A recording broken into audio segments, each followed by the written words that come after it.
ॐ भूर्भुवः स्वः तत्सवितुर्वरेण्यं भर्गो देवस्य धीमहि धियो यो नः प्रचोदयात् ॐ शान्ति शान्ति शान्ति.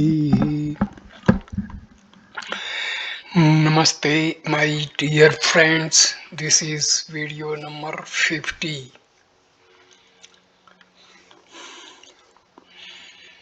This video starts with talk number 648.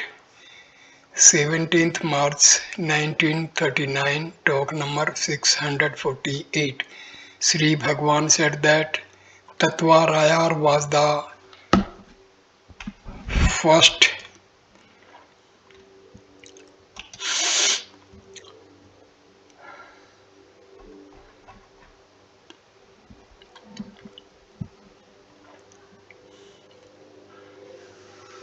to pour forth Advaita philosophy in Tamil.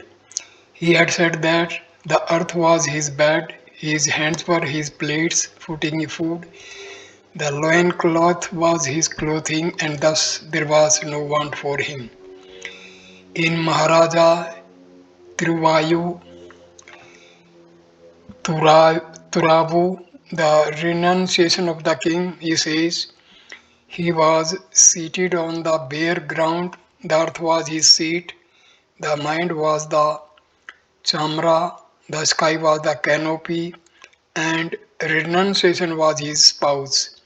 Then Sri Bhagwan continued, I had no clothes spread on the floor in earlier days. I used to sit on the floor and lie on the ground.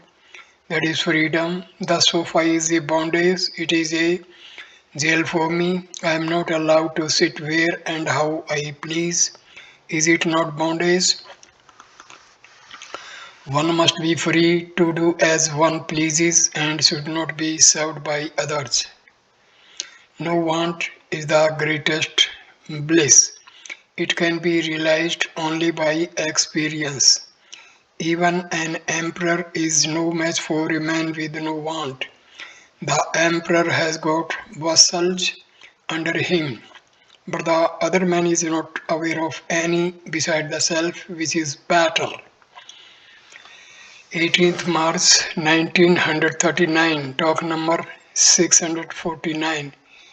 Mr. Thompson, a very quiet young gentleman who is staying in India for some years and studying Hindu philosophy as an earnest student, asked, Srimad Bhagavad Gita says, I am the prop for Burma. In another place it says, I am in the heart of each one. Thus, the different aspects of the ultimate principle are revealed. I take it that there are three aspects, namely one, the transcendental, number two, the immanent, number three, the cosmic. Is realization to be in any one of these or in all of them? Coming to the transcendental from the cosmic, the Vedanta discards the names and forms as being Maya, but I cannot readily appreciate it because a tree means the trunk, branches, leaves, etc. I cannot dismiss the leaves as Maya. Again, the Vedanta also says that the whole is Brahma as illustrated by God and ornaments of God. How are we to understand the truth? Maharshi, the Gita says, Brahmano hi prati staham. If that aham is known, the whole is known. Devotee. It is the immanent aspect only. Maharshi, you now think that you are an individual. There is the universe and that God is beyond the cosmos. So there is the idea of separateness. This idea must go. For God is not separate from you or the cosmos. The Gita also says, the self am I, or law, O Lord of sleep, in every creature's heart enshrined the rise and known of every form. I am its first doom as well as Bhagavad Gita chapter 10 stanza number 20. Thus God is not only in the heart of all, He is the proof of all, He is the source of all, their abiding place and their end. All proceed from Him, have their stay in Him and finally resolve into Him. Therefore He is not separate. Devotee, how are we to understand this passage in the Gita?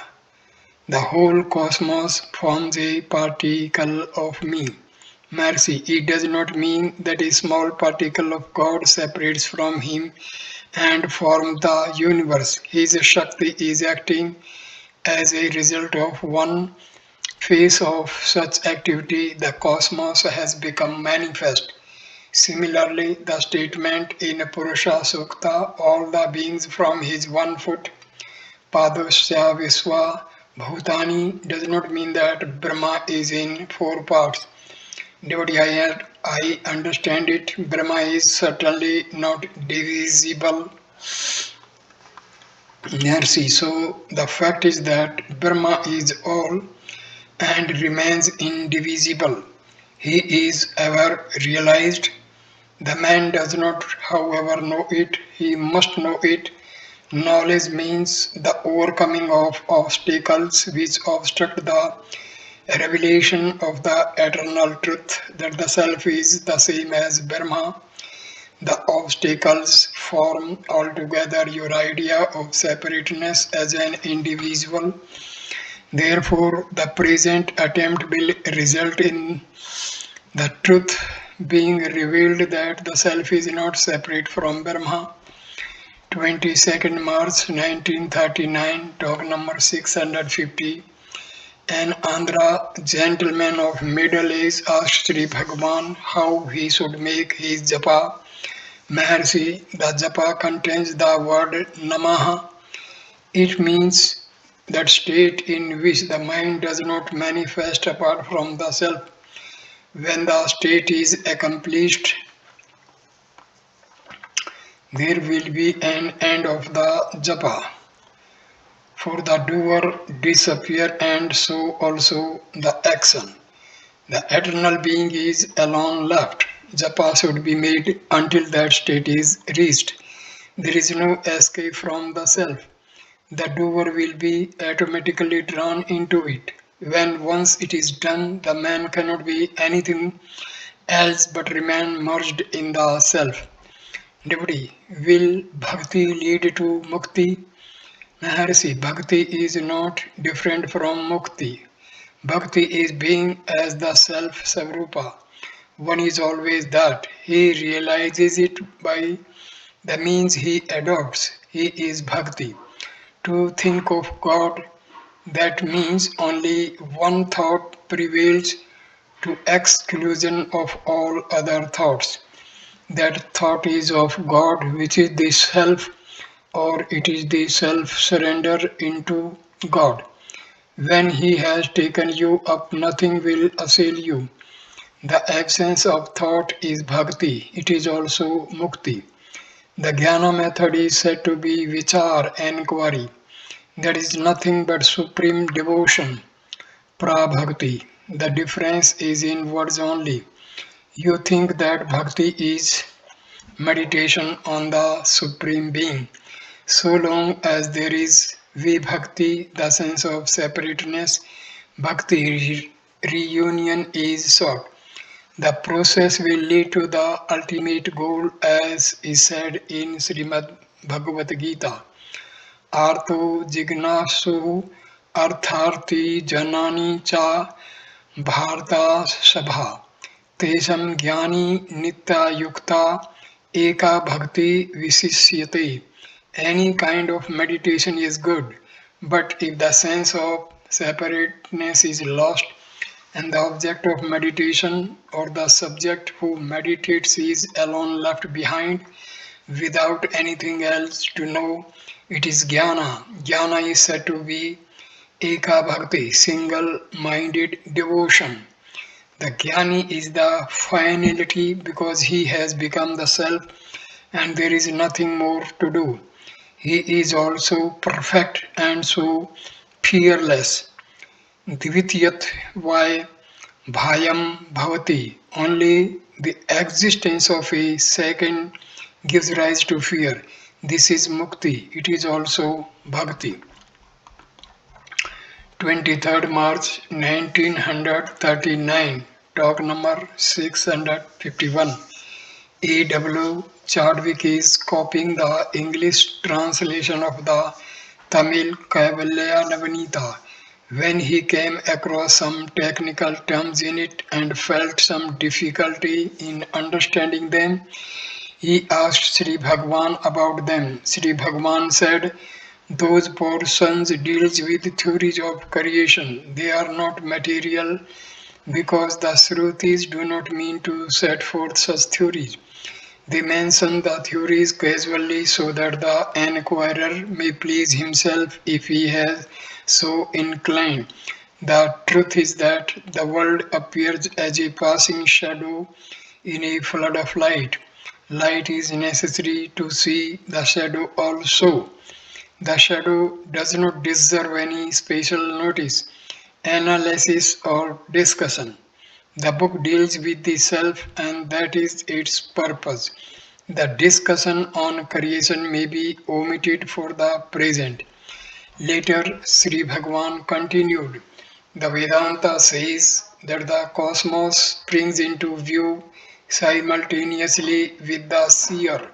There is no detailed process of creation.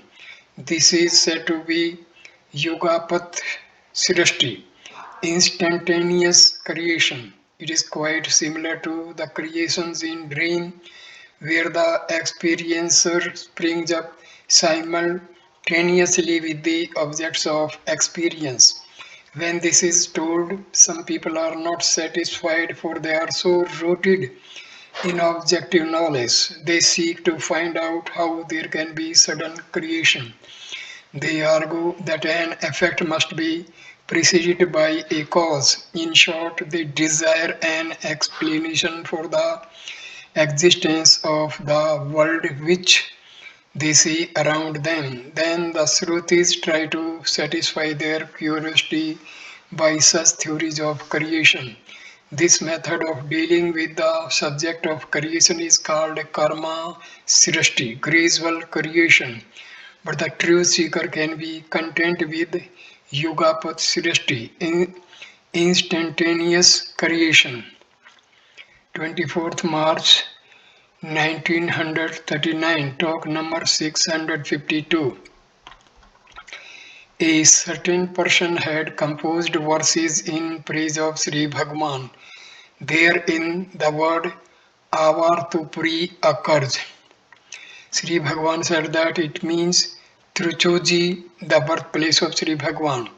The place goes by different names, Avartachuji and Adi. There had been several deluges. God Shiva had saved this place from three of them. On one occasion, when the whole land surface was immersed in the waters, Shiva planted his spear in that place. All the waters which would have otherwise flooded it were drawn into that hole. Then an eddy was formed. Hence the name again. In another deluge, he held the place aloft on the top of the spear. Hence Sulapuri.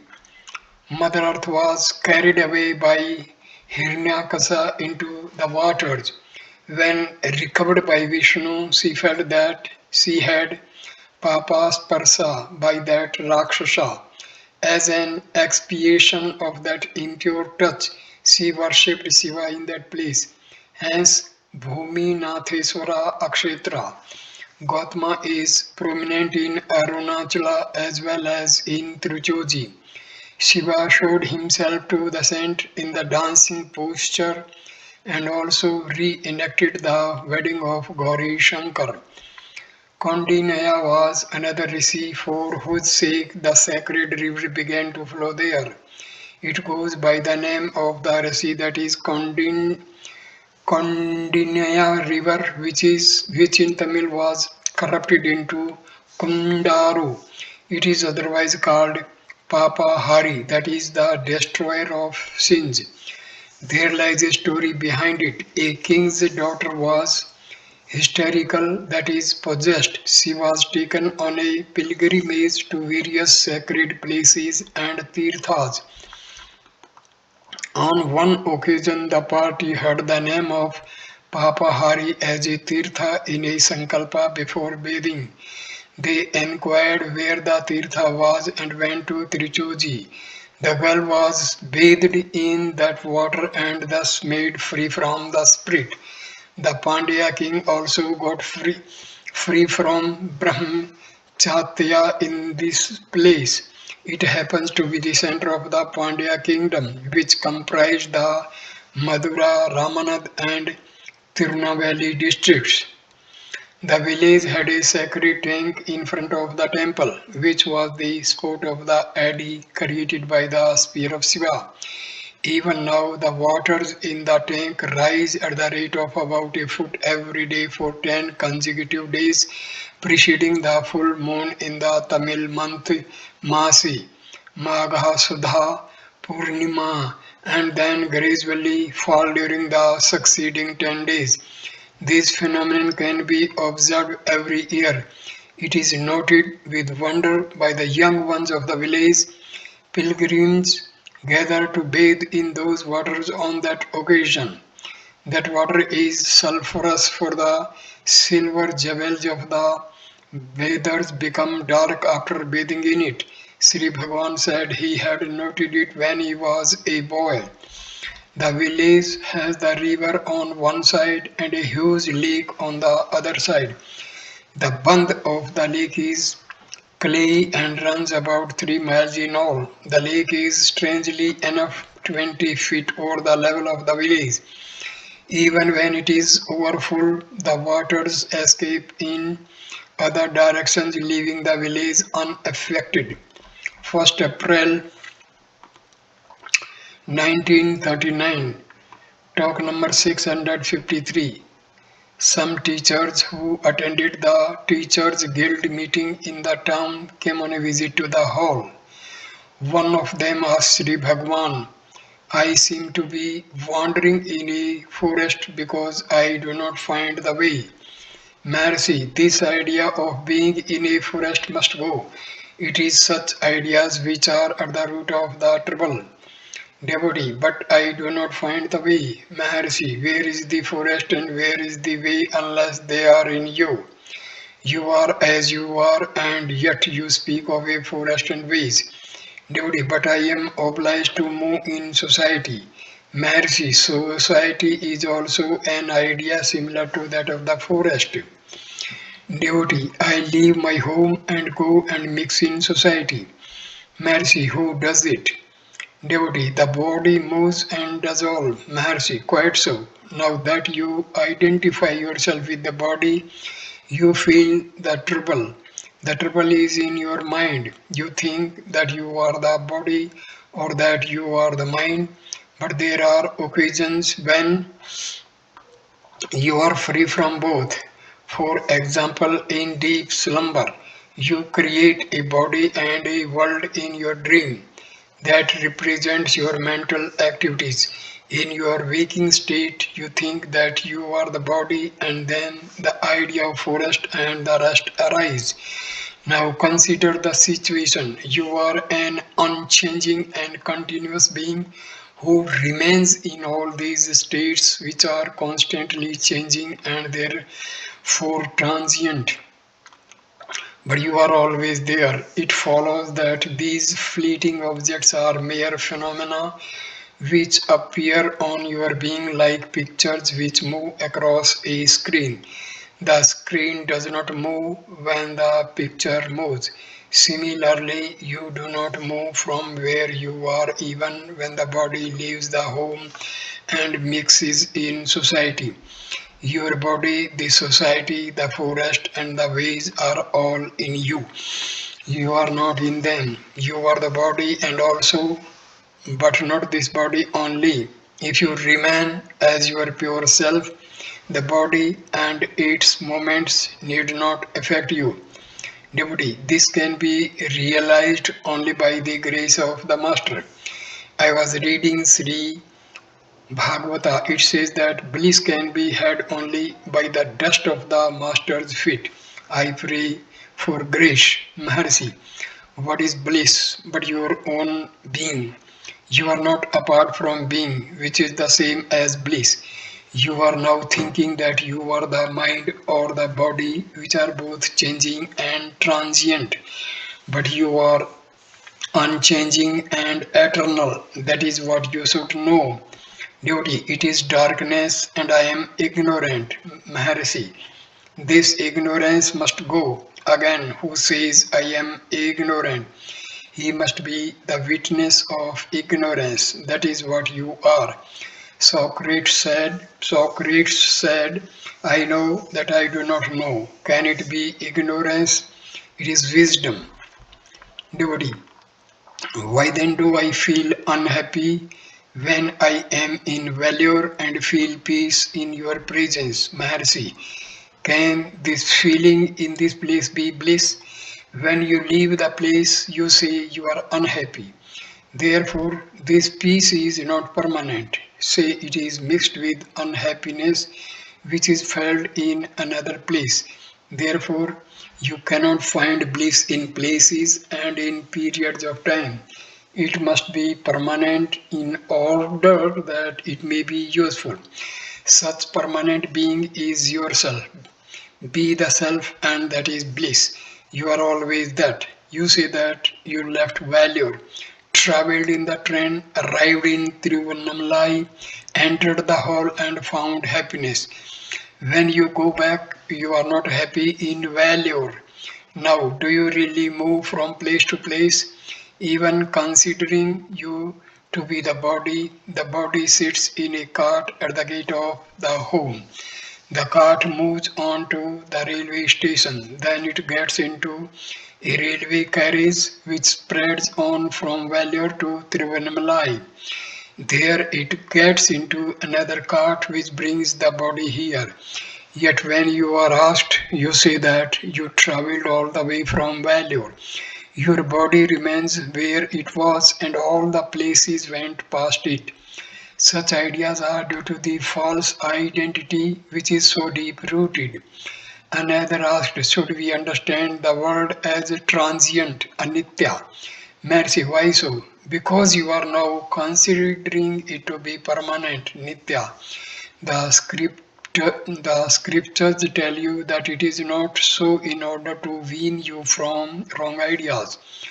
This should be done by knowing yourself to be eternal, Nitya, and not by branding the world as transitory, Anitya. Devotee, we are told to practice indifference, Udayasina, which is possible only if the world is unreal. Mercy, yes.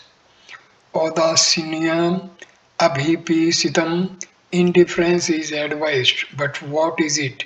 It is absence of love and hatred.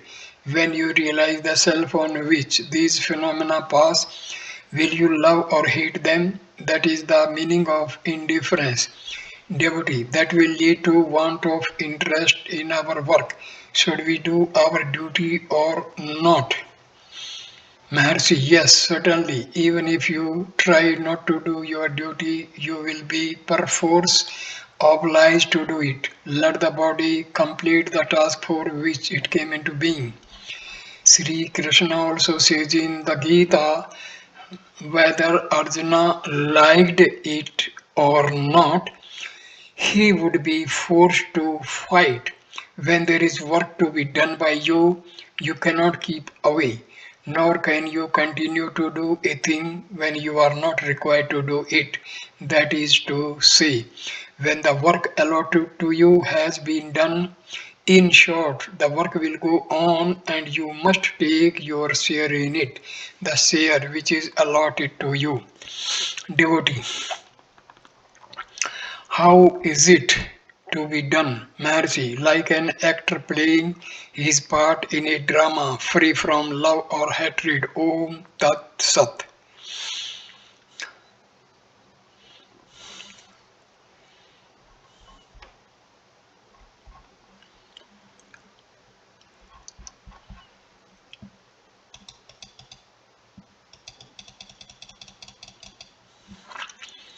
So this video is completed.